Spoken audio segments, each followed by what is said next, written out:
नमः शिवाय। विश्वनाथ भगवान की जय। महान कालेश्वर भगवान की जय। ओमकारेश्वर भगवान की जय। कुबेरेश्वर महादेव की जय। हर हर महादेव, हर हर महादेव, हर हर महादेव।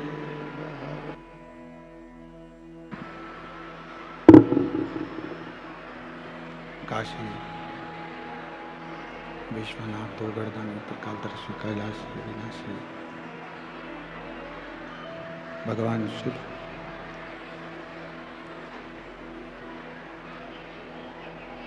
जिनकी पुनीत पावन पवित्र शिव महापुराण की कथा भगवान देवाधिदेव महादेव की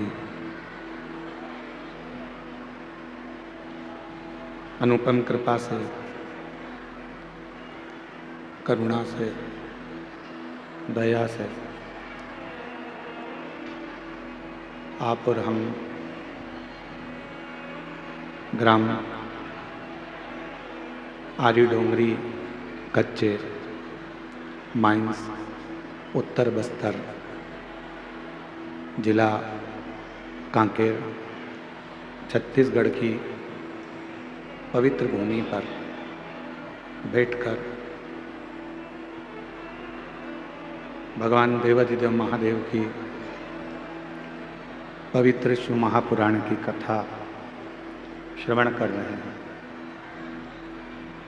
बाबा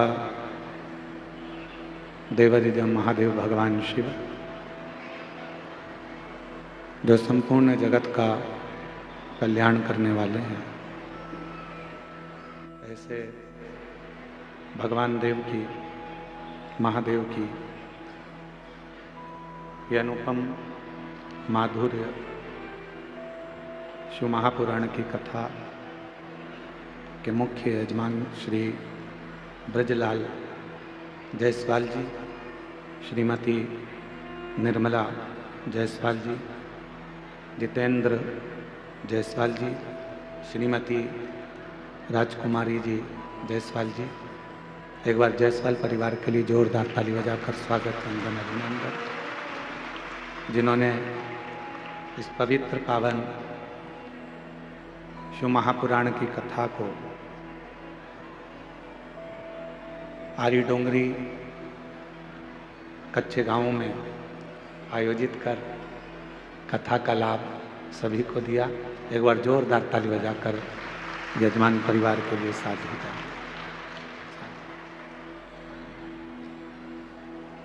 भाग्यशाली हैं कथा में पधारे सभी शिव भक्त जो इस पवित्र पावन मार्गशीर्ष मास में भगवान शिव की पवित्र कथा का लाभ ले रहे हैं।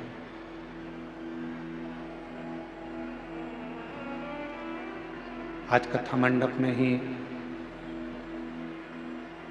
रायपुर के नज़दीक में जिन्होंने शिव महापुराण की दिव्य कथा करवाई, खंडेलवाल परिवार, खंडेलवाल जी, सागर खंडेलवाल एवं उनके माता पिता और पूरा परिवार यहाँ पर आए हैं। उनको बहुत बहुत साधुवाद है और पुनः फिर उन्होंने अपने ही क्षेत्र में एक बार शिव पुराण की कथा और ली है। एक बार जोरदार ताली बजाकर उनके लिए स्वागत करेंगे। एक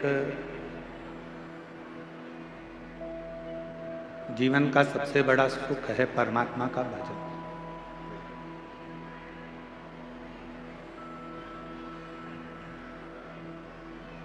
संसार में जन्म लिया है, दुख पीछा नहीं छोड़ता।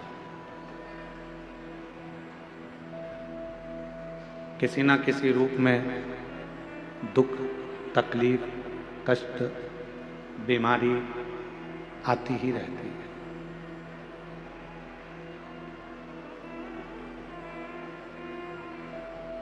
पर उस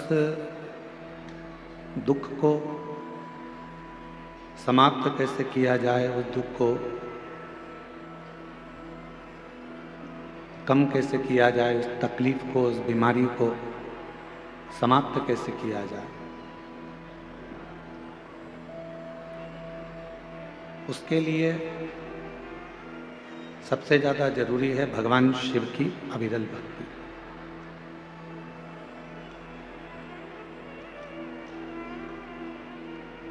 ये कच्चे गांव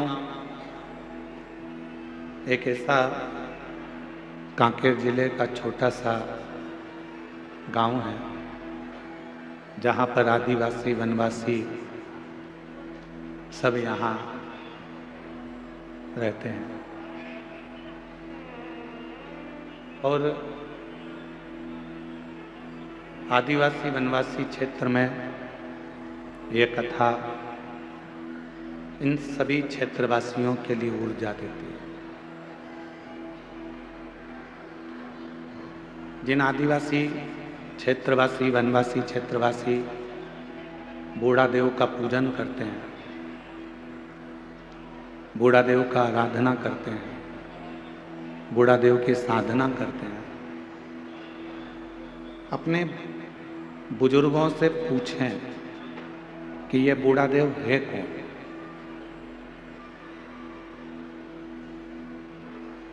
जितने भी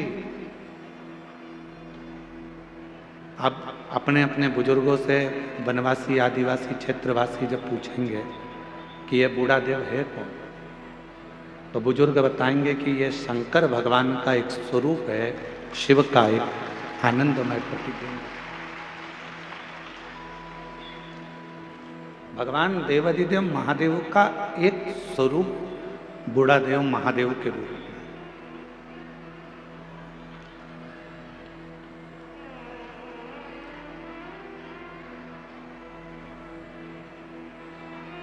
मतलब हमारे पूर्वज, हमारे दादा परदादा, हमारे जितने बुजुर्ग रहे हैं, हमारे जितने पूर्वज रहे हैं, ये सब भगवान शिव की आराधना करते हैं, भगवान शंकर की साधना करते हैं। थोड़ा बीच का जो समय ऐसा रहा जिन समय में भगवान शंकर को लोगों ने दूर कर दिया था।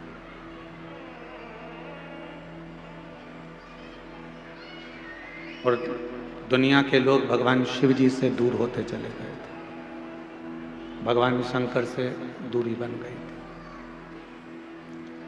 पर शिव महापुराण की कथा सुनने के बाद, भगवान शंकर की पवित्र कथा का रसतत्व ग्रहण करने के बाद लोगों को ये समझ में आ गया कि अगर संसार सागर से पार उतरना है और इस संसार सागर से अगर पार लगना है तो भगवान देवाधिदेव महादेव को, बूढ़ा देव को एक लोटा जल चढ़ाना ही पड़ेगा, आराधना करना ही, पूजन करना।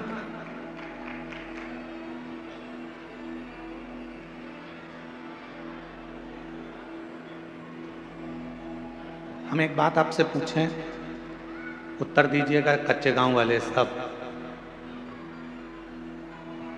समुद्र, विशाल समुद्र बड़े बड़े जहाज को डुबो देता है। विशाल समुद्र बड़े बड़े महल को डुबो देता है। विशाल समुद्र वृक्ष, रोड, बिल्डिंग जब अपने वाली पे आ जाए तो समुद्र सब डुबो देता। पर वो विशाल समुद्र के अंदर यदि तेल की एक बूंद गिर जाए तो क्या वो समुद्र उस बूंद को डुबो देता है? जम के बोलो, नहीं। समुद्र में इतनी सामर्थ्यता नहीं है कि वो तेल की एक बूंद को समुद्र डुबो दे। जहाज डुबो देगा, बड़े बड़े शिप डुबो देगा, बिल्डिंग डुबो देगा, वृक्ष डुबो देगा। सब कुछ डुबोने की सामर्थ्यता समुद्र के जल में है, पर समुद्र तेल की एक छोटी सी बूंद को डुबो नहीं सकता। क्यों? इसलिए तेल एकदम हल्का होता, एकदम हल्का। उसने अपने अंदर भार तत्व को नहीं लिया है। शिव महापुराण की कथा कहती है जैसे समुद्र सबको डुबोने की सामर्थ्यता रखता है, पर तेल की एक बूंद को डुबो नहीं सकता है, उसी तरह शिव पुराण की कथा कहती है, भगवान शंकर का चरित्र कहता है कि संसार सागर में आकर सब डूबना है, पर जिसने भगवान शंकर की शरणागति ग्रहण कर ली उसको संसार सागर भी डुबो नहीं पाता।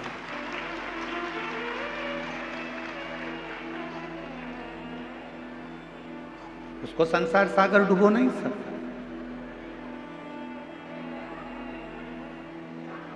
संसार सागर में भी आने के बाद यदि भगवान की अविरल भक्ति को धारण करा है, शिव नाम लिया है, भगवान शंकर का भजन किया है, मंत्र जाप किया है, नाम जाप किया है, तो किसी की सामर्थ्यता नहीं है कि वो आपको डुबो दे। अकाल मृत्यु वो मरे जो काम करे चंडाल का, काल उसका क्या बिगाड़े जो भक्त हो महा काल का। जो शिव का उपासक हो, जो भगवान शंकर की आराधना में डूबा रहता हो, फिर काल उसका कुछ नहीं बिगाड़ सकता।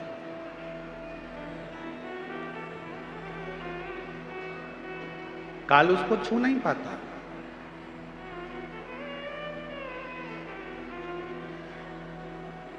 उसको छूना बड़ा कठिन हो जाता है।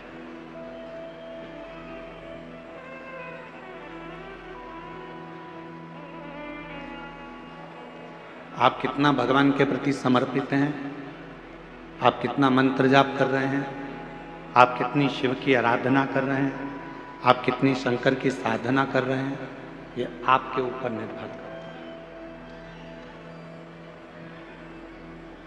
संसार के लोगों की सामर्थ्यता नहीं है कि फिर वो आपको डुबो दे।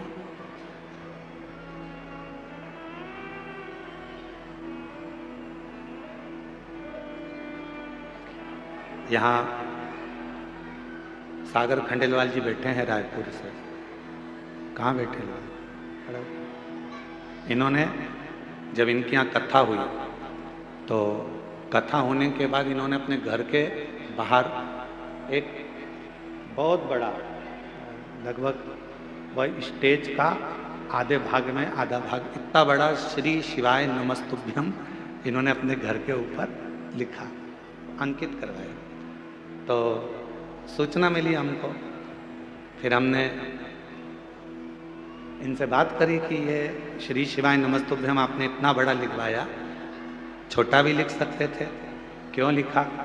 तो सागर खंडेलवाल जी कहते हैं, गुरु जी, आता जाता व्यक्ति चाहे वो जीव हो, जंतु हो, पशु हो, पक्षी हो, चाहे मनुष्य हो, किसी भी रूप में अगर श्री शिवाय नमस्तुभ्यम देखेगा तो वो तर जाएगा, इसलिए उसका विशालतम स्वरूप में अंकित कर।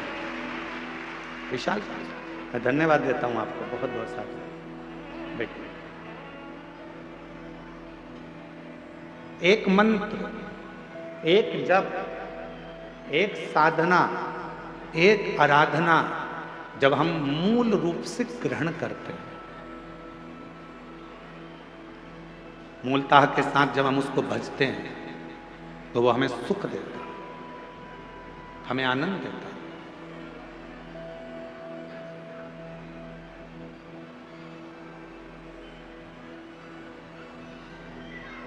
यजमान जितेंद्र जी जायसवाल जी के बड़े छोटे सुपुत्र आर्यन जी से हम बात कर रहे थे, जितेंद्र जी, तो आर्यन से हमने पूछा कि इस क्षेत्र में इतना विशालतम कभी कोई कथा, कोई सत्संग आपके यहाँ हुआ है? तो आर्यन जी बोल रहे थे कि गुरुजी, वो तो बाबा की कृपा है और भोलेनाथ जी ने इस कथा को करवाया। हमको ही नहीं मालूम पड़ रहा कि कैसे कथा चल रही है और कैसे शिव भक्त इसको श्रवण कर। आर्यन साधुवाद है आपको चीज के लिए। तो ये शिव की कृपा के बिना नहीं हो सकता। आप अपन सोचें कि ये अपन कर रहे हैं तो ये नहीं है। मेरा आपकी कृपा से सब काम हो रहा, मेरा आपकी कृपा से सब काम हो रहा। करते हो भोले बाबा मेरा नाम हो रहा है, करते हो भोले बाबा मेरा नाम हो रहा है। भोले आपकी कृपा से सब काम हो रहा है। शंभु आपकी कृपा से सब काम हो रहा। जरूरी नहीं कि जिंदगी में हम आए हैं और हम जैसा सोचें वैसा ही हो। जरूरी नहीं है कि हम संसार सागर में, देखो भगवान ने आपको और हमको जन्म दे दिया, शरीर कैसा देना था ये उसको मालूम, हमारे पूर्व का कैसा कर्म था उसके अनुसार हमारा शरीर मिला। आपको और हमको जो शरीर मिला ये हमारे पूर्व के कर्म के अनुसार। आप सुंदर बनकर जन्मे, भगवान की कृपा है। आपके हाथ भगवान ने दिए, भगवान की कृपा है। आपके पांव भगवान ने दिया, भगवान की कृपा है। नेत्र दिए, भगवान की कृपा है। जिह्वा दी, वाणी दी, भगवान की कृपा है। श्रवण शक्ति दी, भगवान की कृपा है। बुद्धि दी, भगवान की कृपा है। शरीर कैसा देना था यह परमात्मा ने हमारे पूर्व का स्मरण कर कर, पूर्व के खातों को देखकर तब भगवान ने हमको दिया। यहाँ जितने लोग बैठे हैं, अगर आप में से किसी ने लोन लिया हो तो बैंक वाले पुराना हिसाब देखते हैं। यहाँ माइंस वाले बहुत काम करते होंगे तो लोन लेना ही पड़ता होगा, है? तो लोन लेते होगे तो पुराना हिसाब देखा जाता है। पहले लिया था, जमा करा कि नहीं करा, इतना पैसा लिया था, उस बैंक से उठाया था, भले तुम दूसरी बैंक से लो लोन, पर वो पूरी बैंक उन टटोली जाती है कि इसने पैसा जमा करा कि नहीं करा, इसने जमा किया कि नहीं किया। बस जैसे बैंक का लोन देने वाला पुराना हिसाब देखता है, उसी तरह हमको जन्म देने वाला भी हमारा पुराना हिसाब देखता है। पुराना हिसाब क्या करा संसार सागर में जाकर, किसी भूखे को भोजन कराया, प्यासे को पानी पिलाया, भगवान का मंत्र जाप किया, नाम जाप किया, किसी को सहायता प्रदान करी, किसी को शिक्षा प्रदान करी, किसी को चिकित्सा प्रदान करी। वो पुराना हिसाब देखता है और पुराना हिसाब देखने के बाद हमारा शरीर देता है। हमारे शरीर में कोई भी थोड़ी सी भी कमी रखता है, समझ लेना हमारा पूर्व का दिया हुआ है। महाराज कुछ हमने श्रेष्ठ ना करा हो, श्रेष्ठ।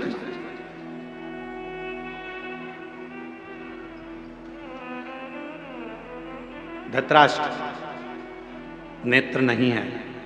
एक बार भगवान द्वारकानाथ से धृतराष्ट्र ने पूछ लिया, क्या बता सकते हो कि मेरे नेत्र क्यों नहीं है? मैं इतना सुंदर जन्मा, मैं इतने बड़े राज्य का राजा बना, मैं इतना बड़ा नरेश बना, मैं इस हस्तिनापुर का राज सिंहासन संभाल रहा हूं और मेरे नेत्र नहीं है। आप बता सकते हो कि मेरी किस्मत ऐसी क्यों लिखी? भगवान द्वारकानाथ ने कहा, पूर्व जन्म में तुम एक सुंदर राजकुमार थे, एक हंस को देख लिया था, उस हंसनी को पकड़ने के चक्कर में वो तुम्हारे हाथ ना आई तो उसके साथ में जितने भी लोग बच्चे थे उन सब के नेत्र तुमने हर लिए थे, इसलिए तुम्हारे नेत्रों को हरा गया। पूर्व का करना।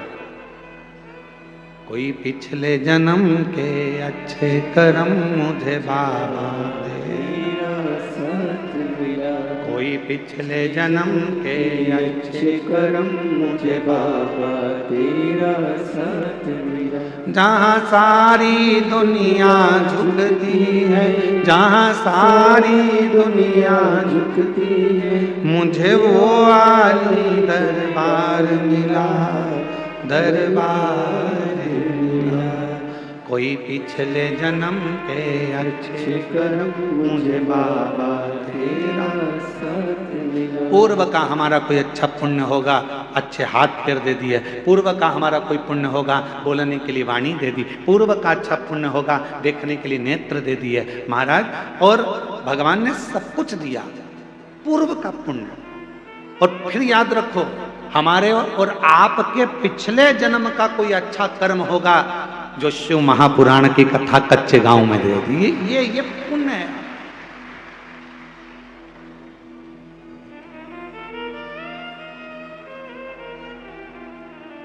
यहां से जाने के बाद भगवान को धन्यवाद देना, तूने बड़ी कृपा करी, हमारे गांव के पास में कथा करवा दी, मैं जाके कथा सुन ली, तूने बड़ी कृपा करी, मेरे दोनों पांव अच्छे चलकर गई, तूने बड़ी कृपा करी, गाड़ी से पहुंच गई, तूने बड़ी कृपा करी, बैठने की जगह भी दे दी, तूने बड़ी कृपा करी, कथा सुनने के लिए कान भी अच्छे दिए। एक आध गड़बड़ हो जाता तो फिर ध्यान लगाकर सुनना पड़ता। तूने बड़ी कृपा करी, मेरे दो नेत्र दिए, अगर एक भी गड़बड़ कर देता तो देखने में आनंद, दर्शन में आनंद नहीं आता। तूने बड़ी कृपा करी कि मेरी मुख में वाणी दी, महाराज जब भजन गा रहे थे उनके साथ मैं भी गा रही थी। ये तेरी कृपा है, ये तेरी उदारता है, ये तेरी करुणा। और प्रभु भगवान से कहते रहना, भोलेनाथ ऐसी कृपा करना मेरे बूढ़ा महादेव, ऐसी कृपा करना बूढ़ा देव, ऐसी कृपा करना मेरे महादेव, ऐसी करुणा करना मेरे बाबा कि मेरे शरीर को ऐसे ही चलाते फिराते रहना, इसको पलंग पर मत पटक देना, इसको कहीं हॉस्पिटल में मत पटक देना, चलाते फिराते।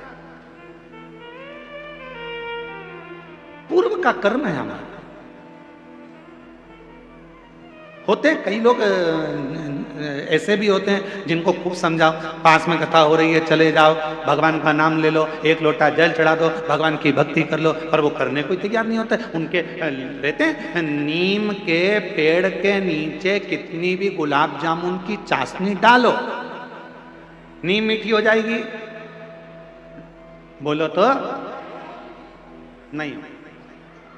नीम के पेड़ के नीचे कितनी भी तुम एक काम करो, जलेबी का घोल डाल दो, मीठी होगी? नहीं। चलो जान दो। अच्छा, करेले के पेड़ के नीचे, करेले के पौधे के नीचे, करेले की बेल के नीचे आप गुलाब जामुन की चाशनी डालो, रसगुल्ले की चाशनी डालो, क्योंकि वो रसगुल्ला खाने के बाद उसका पानी तो काम आता ही नहीं है। तो एक काम करें अपन कि करेले की बेल के नीचे डाल देते हैं तो करेला मीठा हो जाएगा। हो जाएगा? नहीं, करेला करेला ही रहेगा, नीम नीम ही रहेगी। उसको चाहे तुम की कितनी भी गुलाब जामुन की चाशनी डाल लो, चाहे तुम गुड़ डाल लो, शक्कर डाल लो, तुम्हारी मर्जी पड़ जाए जो डाल लो, पर वो नीम नीम रहेगी, कड़वी की कड़वी रहेगी, करेला कड़वा की कड़वा ही रहेगा। उसी तरह अपने गांव में, अपने नगर में, अपने शहर में, अपने मोहल्ले में, अपनी कॉलोनी में, अपने घर में, अपने परिवार में कोई ना कोई एकाध व्यक्ति नीम और करेले जैसा होता ही है। उसको कितना ही समझा लो, कितना ही समझाओ, कितना ही कह लो उसको, वो सुनता ही नहीं, समझता ही नहीं। अब कोई कहे कि गुरुजी वो तो हाँ हमारा रिश्तेदार है, हम तो उसको इतना कहते हैं, फिर भी वो भगवान की बुराई करता है, फिर भी शंकर जी की बुराई करता है, फिर भी एक लोटा जल की बुराई करता है। गुरुजी हमारे यहाँ वो आए थे, इतने बड़े संत महात्मा, वो भी शिव जी की बुराई कर दिया, वो भी इनने भी ऐसा कर। तो कोई कितना ही समझाए, पर वो नीम नीम रहती है, वो करेला करेला ही रहेगा, उसको नहीं समझ में। महाराज उसने शरीर दिया कितना अच्छा, उसको साधु का। उसने जन्म दिया अच्छे घर में, अच्छे परिवार में, अच्छे कुल, ये उसकी कृपा है। और उसने मौका दिया भक्ति को करने का, भजन को करने का, ये उसकी कृपा है, ये उसकी कृपा। कितना सुंदर कहा है।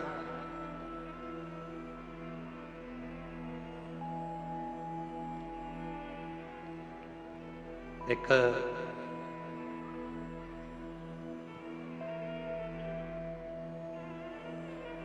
शिव महापुराण में एक बड़ा सुंदर भाव आया है, मां सती, भगवान माता पार्वती और भगवान शिव का एक बड़ा सुंदर संवाद। अब यह आपके ऊपर निर्भर करता है कि आप उसे कितना ग्रहण करते हैं। एक बार माता पार्वती भगवान शिव जी के साथ में काशी भ्रमण के लिए चली।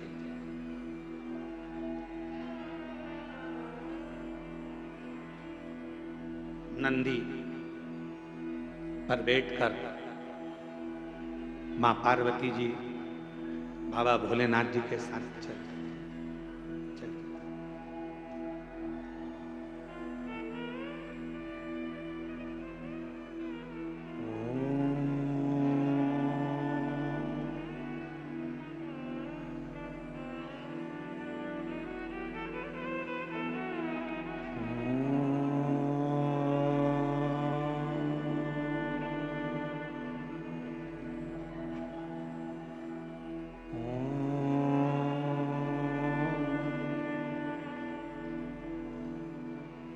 नाद हो रहा है उनका, पार्वती जी के कानों में शब्द गया।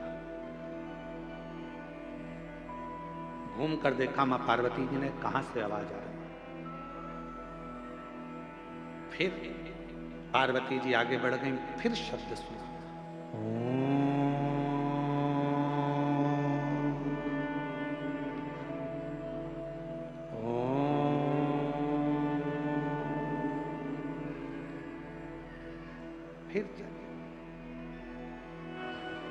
पार्वती जी ने नंदी को रोका, नंदी रुको, जरा ठहरो नंदी। रुका नंदी। शिव जी ने पूछा पार्वती क्या बात है, तुमने नंदी को क्यों रोका है? पार्वती जी कहती है मुझे कोई मंत्र का जाप कर रहा है, कोई मंत्र भज रहा है, और कोई मंत्र का जाप कर रहा है, इसलिए मेरा मन कर रहा है कि एक बार उसको देखूं तो सही कौन मंत्र का जाप कर रहा है।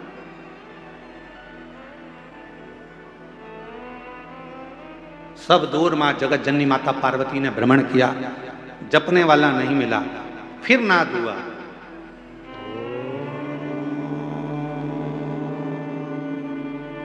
आप भी बोलो साथ में। लंबा स्वर बनाकर ओम का उच्चारण करने से नेत्र की ज्योति बढ़ती है। लंबा उच्चारण करने से, ओम का नाद करने से बुद्धि में एक अंदर कंपन उत्पन्न होता है, उससे पैरालिसिस की बीमारी, लकवे की बीमारी नहीं होती है। ओम का लंबा उच्चारण करने से अगर शरीर में हाथ पैर में कंपन होता है, चाय का कप या अपनी उंगलियां या हाथ कांपने लगते हैं, तो वो कंपन दूर होता है। आप भी साथ में बोलिएगा, लंबा उच्चारण करना।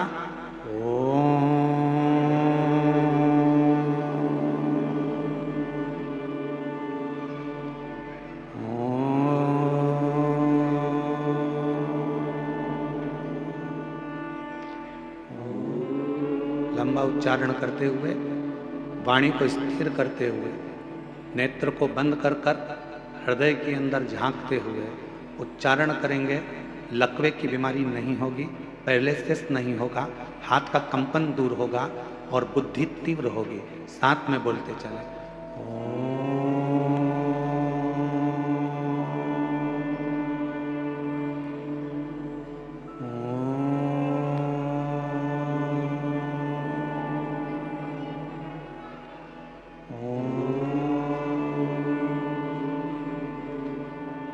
पार्वती जी का ध्यान गया, कोई दिख नहीं, कुछ नहीं दिखा। आपने जब ओम का नाद किया होगा, नेत्र बंद कर कर आपको ऐसा लगा होगा हमारे दिमाग में कुछ बारीक सा कीड़ा चल रहा है, कोई प्रवेश कर रहा है। वो शिव तत्व है, वो शंकर है, मां ढूंढ रही है, कोई दिखता नहीं है। शिवजी कहने लगे पार्वती चलो, कहां तुम यहां वहां ढूंढ रही हो, किसको खोज रही हो? शिव महापुराण की कथा में वर्णन आता है कि शंकर भगवान की कथा के अंदर बैठकर या पूरे संसार में, ब्रह्मांड में कोई भगवान शंकर के ओम नाद को, पंचाक्षर मंत्र नमः शिवाय को, षडाक्षर मंत्र ओम नमः शिवाय को या श्री शिवाय नमस्तुभ्यम का संसार में कोई भी उच्चारण करता है, उसको मां पार्वती ढूंढ कर ही रहती है और उसे वर देकर ही रहती है।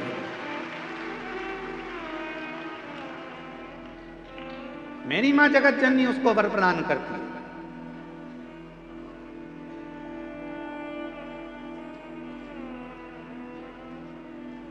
कितना सुंदर कहा है काली पुराण में। मां काली पुराण में एक वर्णन आता है, जब रक्त बीज को मारने का समय आता है तो मां काली पुराण में वर्णन आता है कि मां आद्य शक्ति से पूछा गया, ये इतने विकराल असुर हैं, राक्षस हैं, इनका संहार तुम्हें करना है तो तुम इनको कैसे मार सकती हो?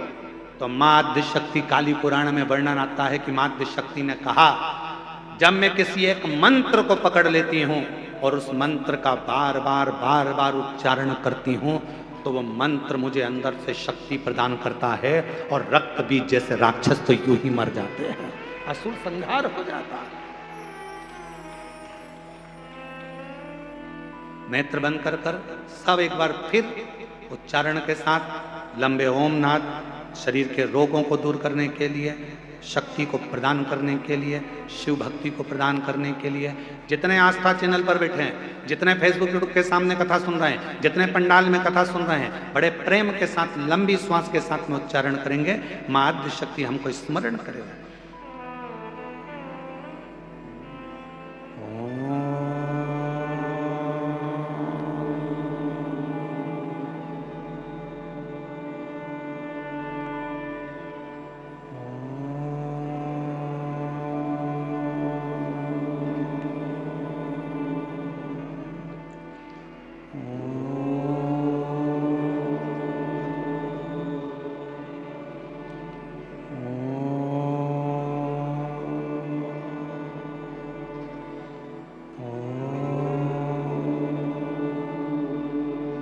धीरे धीरे अपने नेत्रों को खोलें।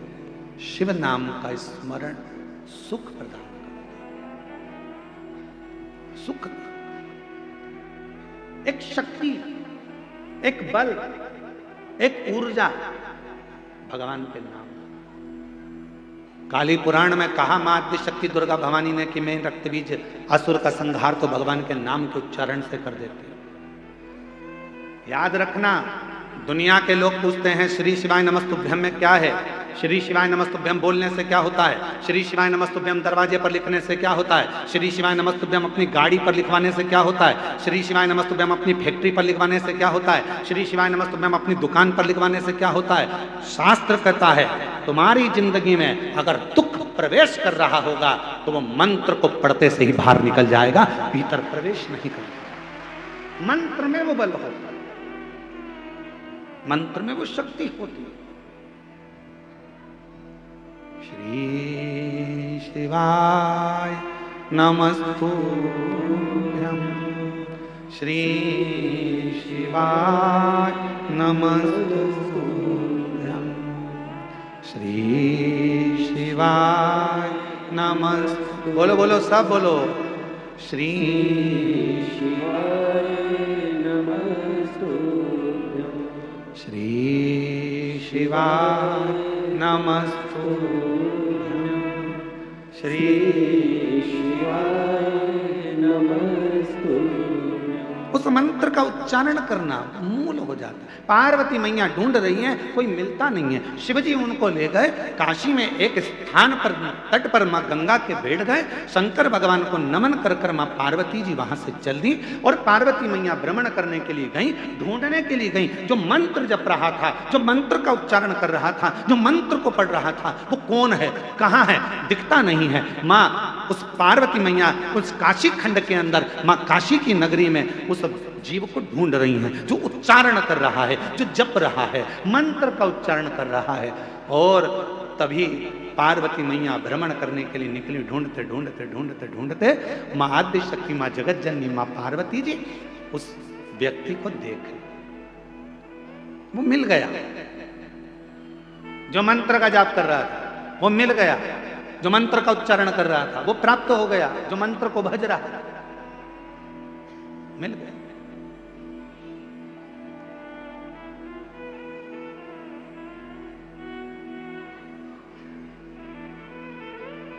शिव जी से पार्वती जी ने विनय करी, मैंने उसको ढूंढ लिया है जो मंत्र पढ़ रहा था, जो मंत्र का जप कर रहा था, मैंने उसको ढूंढ लिया। बाबा चलो एक बार उस पर भी कृपा कर दो, जो मंत्र का जप कर रहा था उस पर करुणा कर दो। शिव जी बहुत तेज हंसे, ढाका लगाकर खूब तेज बाबा भोलेनाथ हंस दिए। अब पत्नी कुछ कहे और पति जम के हंस दे तो पत्नी को गुस्सा आने लगता है बहुत तेज। मैं तुमसे कुछ कहती हूं और तुम मेरी बात को हवा में उड़ा देते हो, मैं तुमको कुछ कहती हूं और तुम हंस के निकाल देते हो, मेरी बात तो तुम सुनते ही नहीं, मेरी बात तो तुम स्वीकारते ही नहीं। पति हंस दे। अब कौन समझाए कि पत्नी कुछ कहती है तो पति क्यों हंसता है? उसका एक कारण है कि धर्म पत्नी की बात पर पति इसलिए हंसता है कि तू कोई सी छोटी छोटी बात को अपने माइंड में क्यों लेती है? मैं हूं ना, तुझे मुझ पे भरोसा है ना, तो फिर क्या टेंशन है? तुम्हारे भाई ने ये कर दिया, तुम्हारी बहन ने ये कर दिया, रिश्तेदार ने ये कर दिया, नातेदार ने वो कर दिया। अरे आग लगे बस्ती में, अपन रहो मस्ती में, क्या किसको रोइए? चादर तान के सोच, अपने को क्या करना, क्या टेंशन लेना अपने को? पर तुम्हारे भाई ने ये कर दिया, तुम्हारी बहन ने ये कर दिया, तुम्हारी मम्मी ने ये कर दिया, तुम्हारे पिताजी ने ये कर दिया, इसलिए पति उसको हंसी में टालना चाहता है, इसलिए पति हंस देता है, इसलिए पति मुस्कुरा देता है, उस बात को निकालना चाहता है। क्योंकि अगर बात बढ़ेगी तो विवाद होगा, विवाद होगा घर टूटेगा, परिवार टूटेगा। जितना भगवान चाहे उतना तो कम से कम निभा ले। परमात्मा से प्रार्थना करो। आज के जमाने में भाई भाई, बहन बहन, देवरानी जेठानी, नाते रिश्ते निभते नहीं है। आज के जमाने में लोग मित्र बनाते हैं, उनको निभाने का प्रयास करते हैं, किसी से स्नेह कर लेते हैं, उसको निभाने का प्रयास करते हैं। ईमानदारी से बोलो, जब भाई नहीं निभ रहा, बहन नहीं निभ रही, परिवार नहीं निभ रहा, तो कितने भी रिश्ते बना लो वो कभी निभ नहीं सकते। जो आपस के नहीं निभ रहा है वो दूसरे के क्या निभेंगे? प्रेम की प्राथमिकता।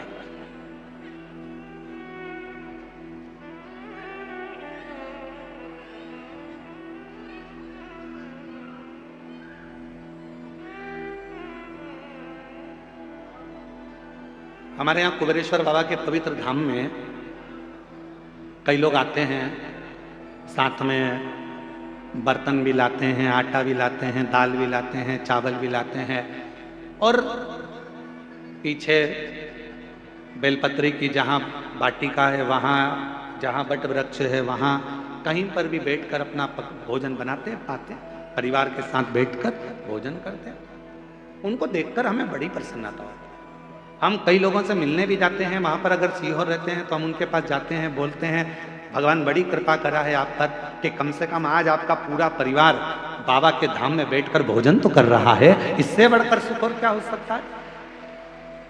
निवेदन है, अगर सनातन धर्म को मजबूत करना है, भारत की भूमि पर सनातन धर्म की मजबूती चाहते हो, तो अपने घर में एक नियम बनाओ, हफ्ते में कम से कम एक दिन पूरे परिवार के साथ मिलकर भोजन करने का प्रयास करो। तो धीरे धीरे वो कुटुंब जब एक साथ जुड़ेगा, वो परिवार एक साथ जुड़ेगा, जब कुटुंब हमारा जुड़ना चालू होगा तो फिर हम पर कोई आक्रमण नहीं कर सकता, आक्रमण नहीं कर सकता।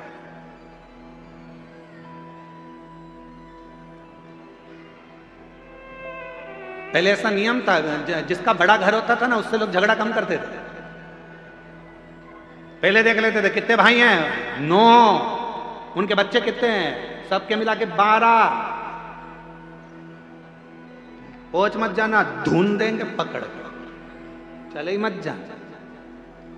देखते थे बड़ा परिवार है, झगड़ा नहीं करना, बड़े परिवार है, लड़ना नहीं है, बड़ा परिवार है, इनकी बहुत दूर दूर पहचान है, वहाँ वहाँ वहाँ सब भाइयों की, एक की ससुराल उसकी यहाँ है तो एक की ससुराल उसकी यहाँ है, 9 तो ये ही है, ससुराल वाले गिन लो तो ऐसे 150 200 हैं। भीड़ मत जाना, लड़ मत लेना, विचार लड़ाई ना हो। परिवार में, कुटुंब में एकजुटता रखिए, थोड़ा जुड़ने का प्रयास करो, थोड़ा जोड़ने का प्रयास करो। अब शिव जी मुस्कुरा दिए। भगवान शंकर बहुत तेज ठाका लगाकर हंसे और बाबा देवादिदेव महादेव ने जैसे ही ठाका लगाकर हंसे, शंकर भगवान जैसे ही हंसे तो पार्वती जी को थोड़ा सा गुस्सा आ गया। पार्वती जी ने कहा, प्रभु मैं इतनी जरूरी बात आपसे कर रही हूं और आप हंस रहे, आप मुस्कुरा रहे। भगवान भोलेनाथ जी ने कहा, पार्वती तू क्या कहना चाहती है मैं जानता हूं। तो पार्वती जी ने कहा, बताओ क्या कहना चाहती है। शिव जी कहने लगे, पार्वती तू कहना चाहती है कि वो जो मंत्र जप रहा है उसको वर प्रदान करने चलो, उसको आशीर्वाद देने चलो। पर पार्वती मैं उसको वर प्रदान करने नहीं जाऊंगा, मैं उसको आशीर्वाद देने नहीं जाऊंगा। पार्वती जी कहने लगी, ऐसा तो हो नहीं सकता, आपको चलना तो पड़ेगा। पार्वती जी कहने लगी, क्यों नहीं जाओगे। शंकर भगवान बोले, पार्वती बात इतनी सी है, जो वो मंत्र का जप कर रहा है, ओम का उच्चारण तो वो सही कर रहा है, पर मंत्र के बीच में एक त्रुटि कर रहा है। ओम का उच्चारण सही कर रहा है पर मंत्र के बीच में एक त्रुटि कर रहा है। उस त्रुटि में वो मंत्र जप रहा है अमर होने का, पर उस मंत्र में एक त्रुटि है, एक गलती है, जिसके कारण वो मांग रहा है अमर होना, दिल से चाहता है अमर होना, पर मंत्र में गलती के कारण वो बोल रहा है कि मैं अभी मर जाऊं। एक गलती हो रही है उसके मंत्र में, एक त्रुटि हो रही है उसके मंत्र में। वो मृत्यु को मांग रहा है और भजन कर रहा है अमर होने का, तप कर रहा है अमर होने का, साधना कर रहा है अमर होने का, और मंत्र पढ़ रहा है मरने का। अब तुम बताओ क्या करूं। तो पार्वती जी बोली, भोलेनाथ जी ये तो बहुत बड़ी बात हो गई, आप कुछ मत दो उसको, चलो आप तो हमारे साथ वापिस कैलाश चलो। शिव जी कैलाश पहुंचे और भगवान देवादिदेव महादेव जैसे ही कैलाश पहुंचे, पार्वती जी चुप चुप रहने लगी, बोलती नहीं थी, बहुत मौन रहती थी। मौन रहती तो एक बार षडानंद कार्तिकेय जी ने पूछ लिया, मैया क्या बात है, तुम बोलती क्यों नहीं हो, आजकल बहुत चुप रहती हो। गणेश जी ने पूछा, माँ आप बोलती नहीं हो, बहुत चुप रहती हो, कुछ बोलती नहीं हो। शंकर भगवान को मालूम पड़ा कि पार्वती कुछ बोलती नहीं है, आजकल चुप रहने लगी है। तब शिव जी ने पूछा, पार्वती बात क्या है, जिस दिन से तुम काशी से आई हो उस दिन से तुम मौन हो, चुप हो, कुछ बोलती क्यों नहीं हो। तब पार्वती जी ने कहा, स्वामी मेरे मन में एक संशय है। क्या संशय है पार्वती। मेरे मन का संशय यह है स्वामी कि वो जो काशी में जप रहा था, मंत्र गलत पढ़ रहा था और मांग सही रहा था, ऐसे ना जाने संसार में कितने लोग होंगे। महाराज भोले बाबा, आपके डमरू की नाद से, आपके गंगा की धार के जल से करोड़ों करोड़ों मंत्र बने हैं। शिव जी से कह रही है मां पार्वती की सबसे ज्यादा दुनिया में अगर कोई मंत्र प्रकट हुए हैं तो शंकर भगवान आपके द्वारा प्रकट हुए हैं। इतने करोड़ों मंत्र लोग अगर बोलेंगे उसमें कोई त्रुटि होगी तो विचारों का क्या होगा। इसलिए कुछ कृपा करो, कुछ कृपा करो। शिव जी ने कहा, मांग तुझे क्या चाहिए पार्वती।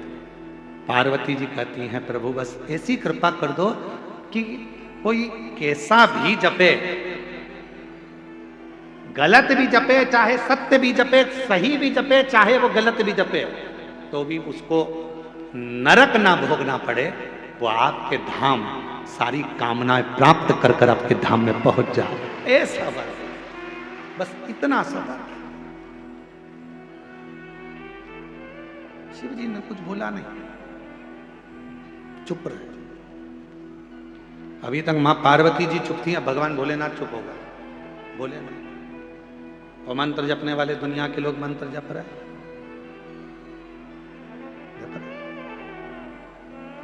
ओम नमः शिवाय, ओम नमः शिवाय। नमः शिवाय।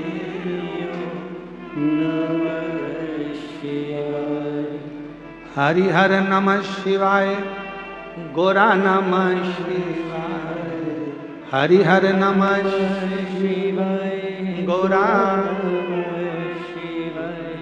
ओम नमः शिवाय, ओम नमः शिवाय। जपने वाले जप रहे हैं, भजन करने वाले भजन कर रहे हैं, मंत्र बोलने वाले मंत्र कर रहे हैं, साधना करने वाले साधना कर रहे हैं। शिव जी मौन हो गए, पार्वती जी से रहा नहीं गया। भोले बाबा के पास एक लोटा जल चढ़ाकर बोली, आप चुप हो जाओगे तो हम कहाँ जाएंगे, कृपा करो, कुछ तो करुणा करो। शिव जी ने कहा, पार्वती क्या दूं मैं, क्या दूं, क्या दूं, बस कृपा कर दो, थोड़ी सी, थोड़ी सी।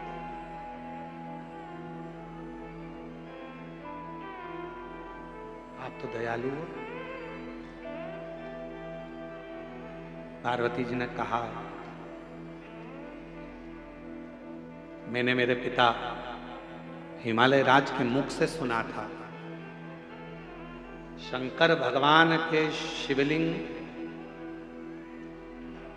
का भी अगर कोई स्पर्श ना कर पाए, पार्वती जी कर रही हैं, हिमालय राज के मुख से, मेरे पिता के मुख से सुना था, यदि कोई भगवान शंकर के मंदिर में जाकर भगवान शंकर के शिवलिंग का स्पर्श भी ना कर पाए, और यदि वो अपने घर से एक लोटा जल लेकर जाए और दोनों हाथों से जब उस लोटे को पकड़ता है, एक लोटे जल को वो जब दोनों हाथों से पकड़ता है, तो उसके हाथ की रेखाएं कितनी भी विपरीत हो, जल चढ़ते से ही वो रेखा सीधी हो जाती है। कितनी भी विपरीत क्यों नहीं, सारी समस्या का हल एक लोटा जल। एक पत्र है, देखिए,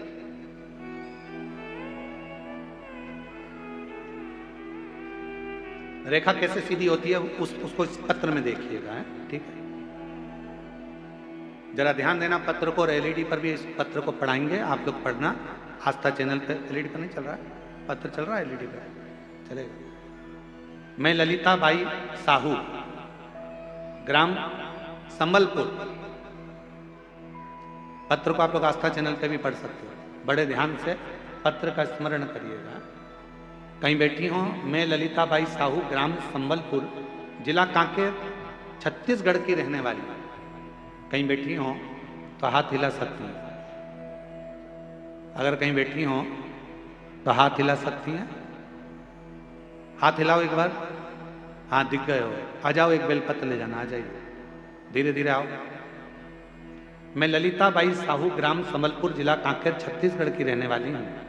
मेरे गले में गठान हो गया था, जिसे मैंने धमतरी की हॉस्पिटल में दिखाने के बाद उन्होंने कहा कि ये कैंसर हो सकता।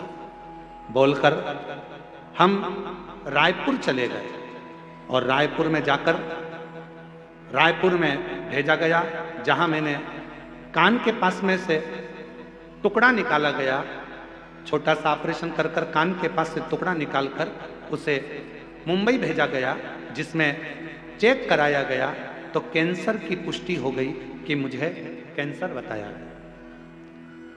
अब करूं तो करूं क्या? डॉक्टरों ने कहा कि इस कैंसर की जांच हो गई है, गठान को निकालना पड़ेगा, खर्चा आएगा लगभग 60,000 रुपए का बोला गया। मेरे पास पैसा नहीं था, क्या करें तो करें क्या? तब किसी के कहने पर बाबा देवाधिदेव महादेव पर जल चढ़ाना प्रारंभ करा और भगवान भोलेनाथ पर भरोसा करा। किसी ने कहा टीवी पर, आस्था चैनल पर कथा आती है, सुनो। हमने कथा सुनना प्रारंभ करा। गुरुदेव टीवी के माध्यम से कथा सुनी, एक लोटा जल शिवलिंग पर अर्पित करना चालू करा, जल का सेवन करना शुरू करा, पीना चालू करा, और 3 से 4 महीने में मेरा पूरा रिपोर्ट नेगेटिव आ गया। मैं बाबा को यहाँ प्रणाम करने के लिए, मेरा कैंसर पूर्ण तरह से समाप्त हो गया। ये जिंदगी में पहली बार ऐसा देखा। क्या करता है शिव? आप भगवान, उन्होंने लिखा है, हम रिपोर्ट भी लगा रहे हैं इसके अंदर, पूरी रिपोर्ट भी लगा कर भेजी। और तेरी कृपा का क्या है भरोसा कब किस पर हो जाए, जरा सी हम पर कर दो, जरा सी। आप शिव जी के मंदिर जा रहे हैं, भगवान शंकर के मंदिर में जाकर लोटा जल चढ़ा रहे हैं। शंकर भगवान के शिवलिंग का यदि आप स्पर्श भी ना कर पाए, कोई बात, स्पर्श भी ना कर पाए तो कोई बात नहीं है। आप भगवान शंकर के शिवलिंग पर जल चढ़ाने के लिए जब लोटा भरकर लेकर जाते हैं, अपना हाथ में, अपने घर से जब लोटा लेकर जाते हैं जल चढ़ाने के लिए, उस लोटे पर अपना हाथ आता है। देखो, हाथ के निशान बड़े काम आते हैं, बड़े काम।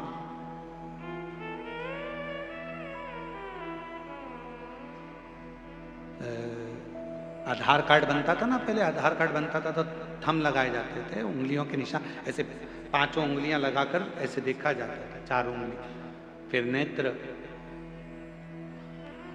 रजिस्ट्री कराने जाओ तो हाथ के थंब लगवाते। बोलो बोलो, सही है कि गलत है? थंब लगवाते। कोई भी काम है तो उसमें थंब की जरूरत पड़ती है। हाथ के निशान मूल होते हैं। जब हमारे पानी के लोटे पर हमारे हाथ के निशान हो जाते हैं और हम देवाधिदेव महादेव को जब जल समर्पित करते हैं, तो बाबा हमारे हाथ की उल्टी रेखा को सुलटी कर देता है, सुलझा देता है, और वो रेखाएं सीधी हो जाती है। वो रेखाएं सीधी,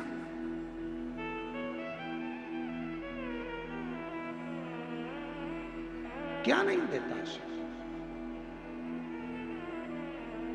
क्या नहीं प्रदान। रेखा कैसे नहीं सुधरती? एक पत्र और है, देखो जरा कितना सुंदर पत्र है, वो भी देखिए।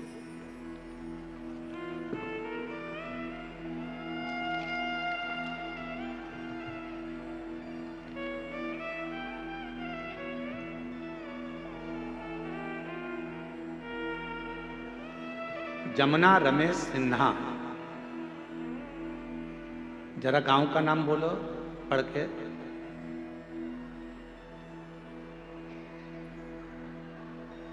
बोलो, जम के तो बोलो। मरकतुल्ला, हाँ ठीक है। कच्चे, जिला बालोद, ठीक है। कहीं बैठी हो तो हाथ हिला सकती हैं जिनका ये पत्र है। जमुना रमेश सिन्हा, मरकतुल्ला, कच्चे, जिला बालोद। कहीं बैठी हो तो हाथ हिला सकती हैं, और बच्चा आया हो साथ में तो उसको लेकर आ सकती हैं। मेरी शादी 2014 में हुई थी। अभी क्या चल रहा है? 25। 2017 में मेरा गर्भ ठहरा। 9 माह पूर्व के पहले ही 7 महीने में पुत्र की प्राप्ति हुई। वह स्वस्थ न होने के कारण चला गया। फिर 2019 में मुझे 2 जुड़वा बच्चे हुए, वो भी अस्वस्थ होने के कारणवश वो भी समाप्त हो गए। मैंने आस पड़ोस में शिव महापुराण की कथा के बारे में सुना। 2023 में बालोद में शिव महापुराण की कथा में पहुंची। बाबा के पंडाल में आकर अपने मन की बात कही और भगवान से अपने दिल की बात कही। खूब रोई क्योंकि मेरे इतने बच्चे चले गए। किससे कहूं मैं? कथा सुनती रहती, रोती रहती। बैठी हुई एक महिला ने कहा, क्यों रोती है? मेरे बच्चे होते हैं वो मर जाते हैं। कहा, यहाँ की मिट्टी, पंडाल की मिट्टी को तेरे गर्भ पर लगा, बाबा देगा आपकी बात, स्वस्थ देगा। बाबा की ऐसी कृपा हुई। अगस्त 2024 में मेरा गर्भ ठहर गया और मैं पहुंच गई भगवान की कथा में धमतरी, और वहां की मिट्टी को मैंने अपने गर्भ पर लगा लिया। गुरुदेव, 13 अप्रैल 2025 को मेरे गर्भ से जब बच्चे ने जन्म लिया, जन्म लेने के बाद भी बच्चा फिर पुनः कुछ महीने पहले हो गया। लगने लगा कि अब ये नहीं बचेगा। पर कहते हैं शंकर भगवान भाग्य की रेखा बदल देते हैं, और शंकर भगवान के कथा का पंडाल की मिट्टी किस्मत बदल देती है। वही हुआ। मेरे बाबा ने मेरे गर्भ की लाज रखी और अब मेरा बच्चा स्वस्थ पैदा हुआ। मैं बाबा को धन्यवाद देने के लिए आया। शिव तत्व किसको कहते? कहीं बैठी हो तो एक बेलपत्र लेने के लिए आ सकते हैं।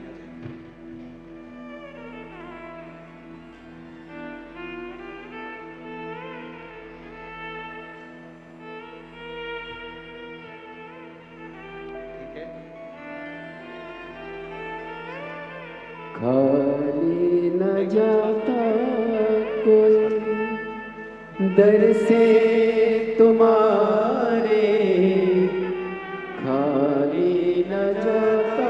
जोरदार ताली बजाओ। कैंसर की रिपोर्ट नील हो गई, ये शिव की कृपा है, उदारता है। हमारे बीच में भानु प्रतापपुर से विधायक महोदय श्रीमती सावित्री मांडवी जी आई हुई हैं। मैं उनको आमंत्रित करता हूं, वो व्यासपीठ का पूजन करें। जोरदार ताली बजाकर उनका स्वागत करें।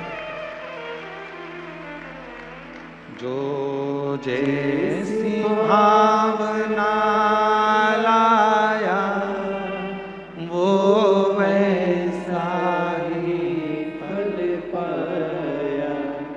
नहीं खाली उसे लौटाया वो मन ही मन हर्षाया।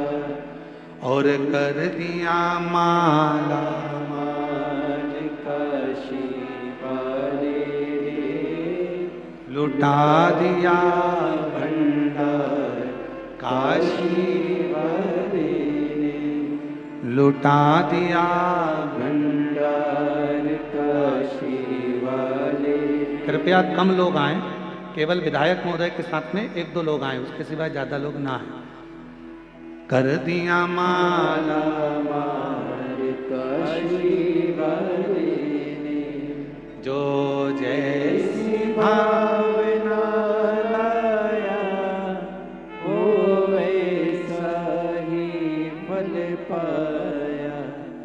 नहीं खाली उसे लौटाया वो मन ही मन हर्षाया। कर दिया मारा माल काशी वाले ने लुटा दिया भंडार काशी वाले ने। कर दिया माला माल काशी वाले ने कर दिया माला माल काशी वाले ने लुटा दिया भंडार काशी वाले ने।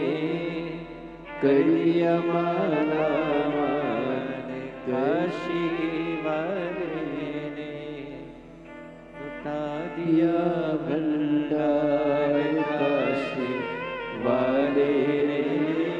एक बार जोरदार ताली बजाएं माननीय विधायक महोदय।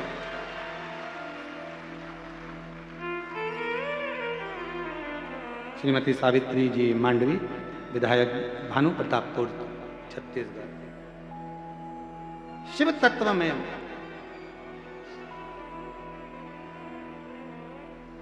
भगवान देवादिदेव महादेव की सेवा में, भगवान शंकर की अविरल भक्ति में, शिव जी को 1 लोटा जल चढ़ाने में, शिव महापुराण की कथा पंडाल में सुनने में, वो शक्ति वो बल होता है। किस जगह पर कब काम आता है आपको भी समझ में नहीं आता कि वो बल कहाँ है, वो शक्ति किस जगह काम है।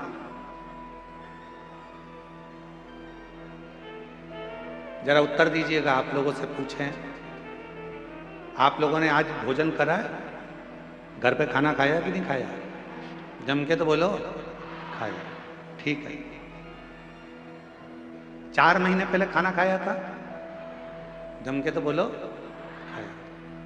4 महीने पहले 6 तारीख को आपने क्या खाया था? किसी को याद है क्या? नहीं। हमसे पूछोगे तो हमको भी याद नहीं। ठीक है, जैसे आप हो वैसे हम भी हैं। हम ऐसा संकोच बस कर बोलना मत, ये 1%, बिल्कुल संकोच में मत बोलो। आप तो उत्तर दो हमारे जैसे हो और हम तुम्हारे जैसे। आज खाना खाया? खाया। 4 महीने पहले 6 तारीख को आपने क्या खाया था? ना हमको याद ना आपको। पर 4 महीने पहले 6 तारीख को जो तुमने खाया था, हमने खाया था, वो हमारे शरीर में रक्त बनकर आज भी घूम रहा है। जो खाया था जो बेकार था वो तो निकल गया, पर उसकी जो बूंद बूंद रक्त बनी वो हमारे शरीर में आज भी घूम रही है, आज भी घूम रही है। वो बूंद हमारे शरीर में आज भी रक्त की बूंद भ्रमण कर रही है। कितने महीने पहले की? जम के बोलो। 4 महीने पहले जो खाया था, उसके खाए हुए भोजन से, ग्रहण करे हुए भोजन से जो रक्त बना था, उस रक्त की बूंद हमारे शरीर में आज भी भ्रमण कर रही है, घूम रही है, शरीर को ऊर्जा दे रही है। भले वो बूंद आज की नहीं, पुरानी है, पर काम आज भी आ रही है। उसी तरह तुमने अगर कथा के पंडाल में बैठकर शिव महापुराण की कथा को सुना है, तुमने 1 लोटा जल देवाधिदेव महादेव को चढ़ाया है, तो तुम्हारा चढ़ाया गया जल और तुम्हारी इस कच्चे गांव में सुनी हुई कथा एक ना एक दिन तुम्हारे काम जरूर आएगी, तुम्हारे सामने खड़ी होगी। एक दिन वो तुम्हारे सम्मुख में आएगी, जब तुम्हारी दुख की कोई घड़ी होगी, कोई पल, कोई क्षण, कोई कष्ट का होगा, कोई तकलीफ का होगा, तब तुम्हारे को याद आएगा मैंने कच्चे गांव में कथा सुनी है।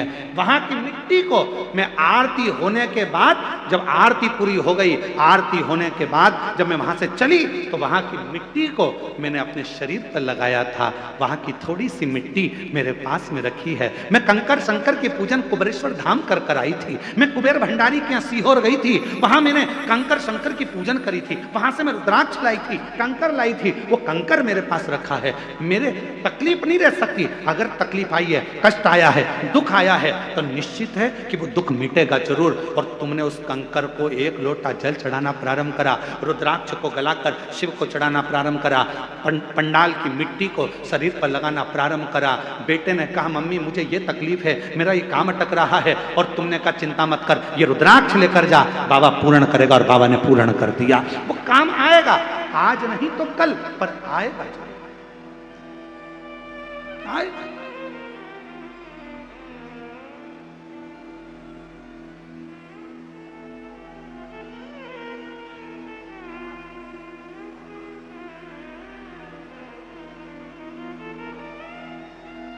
बस संजो कर रखो इस शिव महापुराण की कथा।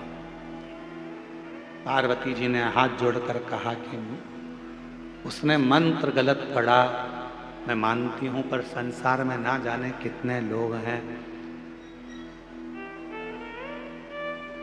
इस कलयुग में, इस कलिकाल में कोई जरूरी है कि सब अच्छे से मंत्र का उच्चारण कर लेंगे? इस कलयुग में क्या सभी बहुत विद्वान हो जाएंगे, मंत्र का जाप कर लेंगे? सब एक जैसे नहीं हो सकते प्रभु। कोई वन में रहेगा, कोई जंगल में रहेगा, कोई पढ़ा लिखा नहीं है, कोई बहुत पढ़ा लिखा है, किसी के मुख से ना जाने मंत्र सही निकले ना निकले। भोले बाबा एक कृपा कर दो ना, इन सबका कल्याण हो जाए, ऐसा कुछ कर दो ना। तब भोलेनाथ जी ने उसी समय पार्वती मैया को वचन दे दिया, सुन पार्वती, मैं विश्वनाथ काशीपति, काशी की धरा पर, हे जगत जननी जगदम्बा पार्वती, तुझे वचन देता हूं, संसार में जन्म लेने वाला मनुष्य चाहे मंत्र बोले ना बोले, कुछ बोले ना बोले, वो अपनी भाषा में जो बोलेगा मैं उसको मंत्र समझ लूंगा और उसका कल्याण कर दूंगा। उसको मंत्र समझूंगा, उसका कल्याण कर दूंगा। जब आप हाथ जोड़कर बाबा से कहते हो ना, बाबा मेरा सब दुख काटो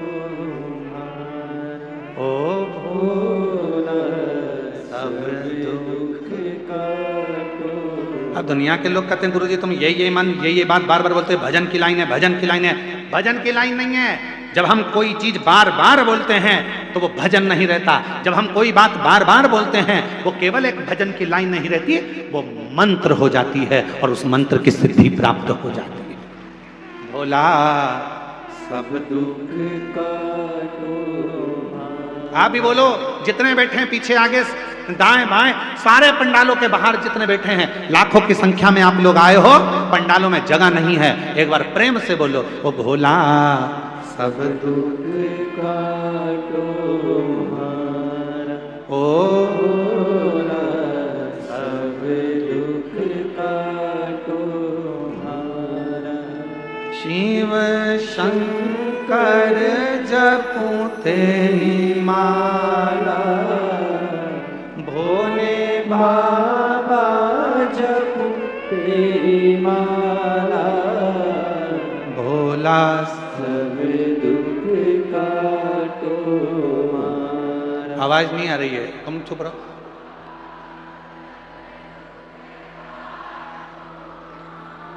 ओ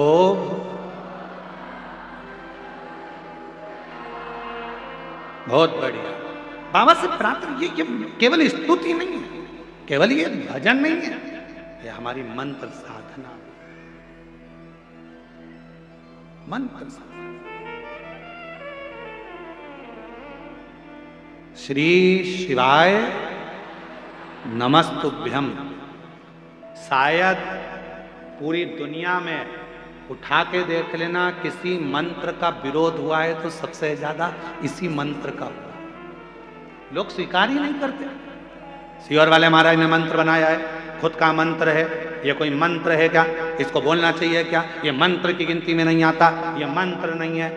हम हाथ जोड़कर बोलते रहे कि शिव पुराण गीता प्रेस गोरखपुर की खरीदो, विद्येश्वर संहिता निकालो, उसमें लिखा है श्री शिवाय नमस्तुभ्यम। बोलने वाले के मात्र मुख का दर्शन कर लो तो तुम्हारे सारे पाप समाप्त हो जाते हैं, अश्वमेध यज्ञ का फल प्राप्त हो जाए। कितना विरोध हुआ, सारे ना जाने कितने कितने बड़े बड़े लोग इस मंत्र का विरोध कर दिया। यह मंत्र नहीं है, सियोर वाले महाराज ने बनाया है, सियोर वाले महाराज का बनाया हुआ है, सियोर वाले महाराज बोलता है, सियोर वाले महाराज का है। अरे भैया, अगर प्रेम से मरा मरा मरा मरा बोला तो राम जी का दर्शन हो गया, तो ये तो मंत्र की प्रधानता है। आप दिल से जब